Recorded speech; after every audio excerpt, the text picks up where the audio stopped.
look, one of the big questions around all of this is how Americans will absorb this tariff, all the tariffs and any price hikes. So how are Americans feeling about this? Yeah, I don't know if you could see me shaking my head here. Politically, I don't get it. I simply put, I don't get it. Because if we take a look here, Trump tariffs on Canada, China, and Mexico, the support is 38%. Now, you don't have to be a mathematical genius to figure out that the 51% opposed is higher than the 38% support.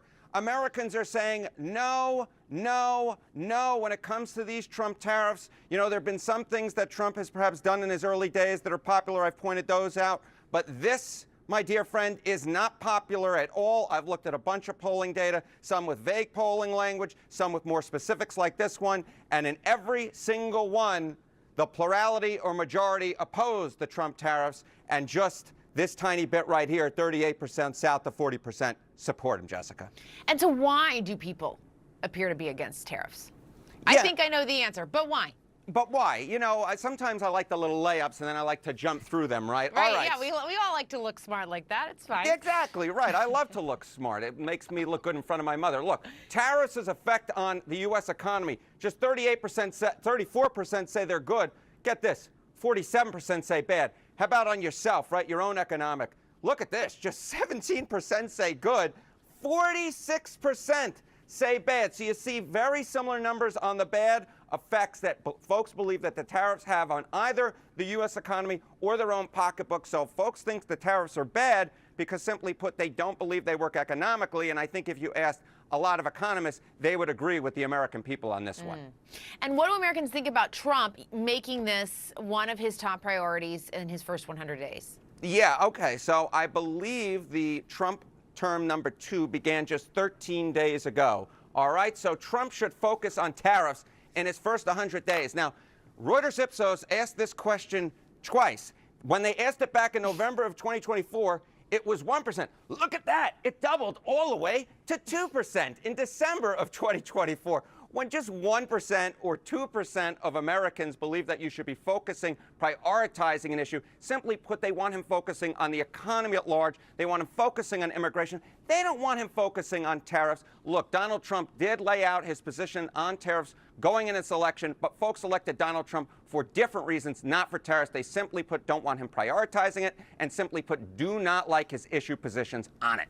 And, you know, in his mind, the way he explains it, it helps with his top priority of immigration. He also believes that ultimately it makes America more prosperous. Of course, the question, the devil's in the details. We're going to have to see if that is actually what happens.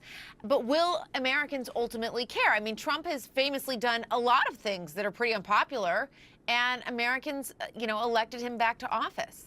Yeah, I think this is the big question. And the honest-to-God truth is, I don't know. But take a look at weekly Google searches for tariffs.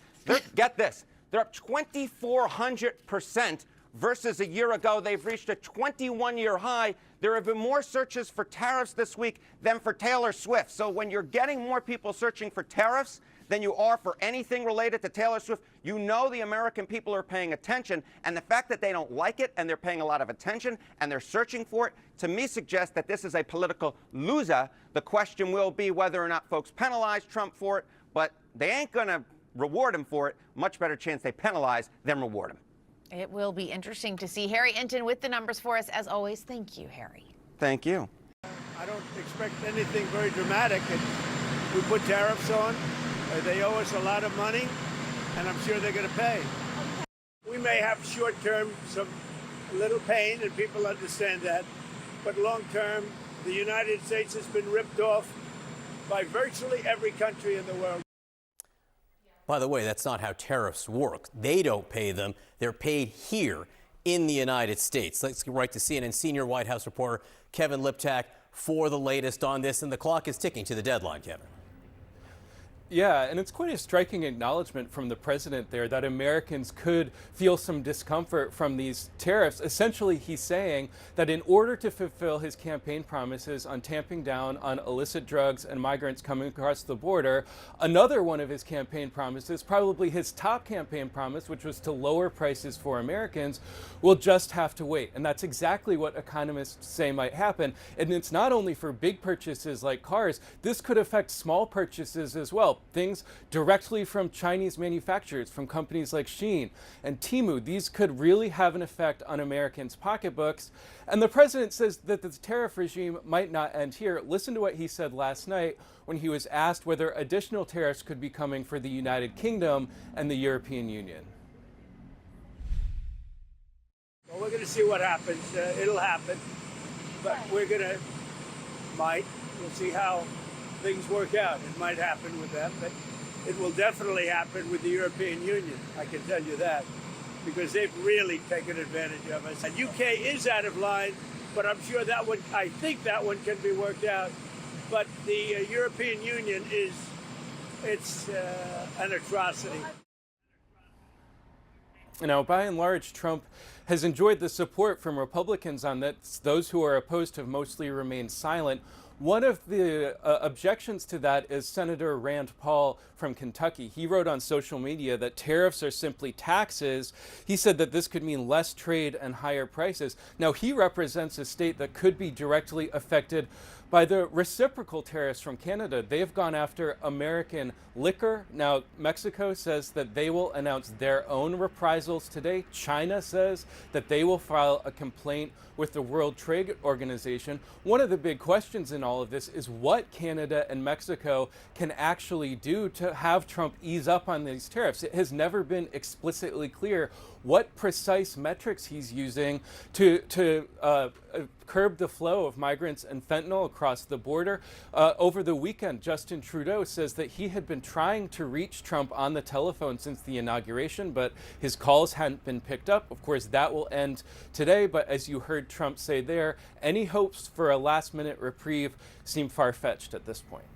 And again, it is already having an impact with stock futures down, oil prices up, the opposite of what most economists and I think most Americans hope for on a day-to-day basis. Kevin Liptak, thank you very much for that. And Prime Minister Justin Trudeau right behind you, because Canada is responding and responding quickly with their own tariffs of their own. The government announcing a full list of goods imported from the United States that would be taxed, and the list is long. Everything from meats and cheese to appliances like fridges and stoves. The list will continue to go. Furniture, beauty products, fruits, vegetables, spices, sugar, chocolate, the alcohol, that was the aforementioned alcohol that we were just hearing from Kevin Liptak. CNN's Paula Newton is tracking all of this for us and what Canada is saying about this all this morning. Good morning, Paula.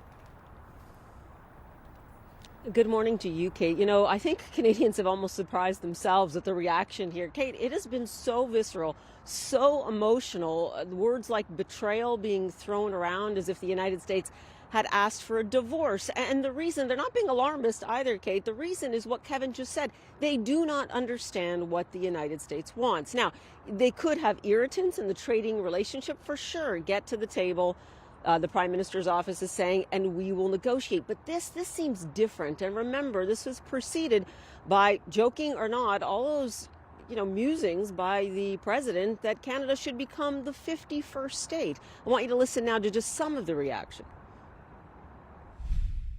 I don't think there's a lot of Americans who wake up in the morning saying, oh, damn Canada. My conversations with Howard Lutnick and others in the administration tell me that perhaps in March there's a window again, but most of this is so unpredictable. I mean, the president has decided now to make gas in the United States more expensive. He's decided to make groceries in the United States more expensive. And our retaliation is going to cost Americans jobs. That it's completely ridiculous.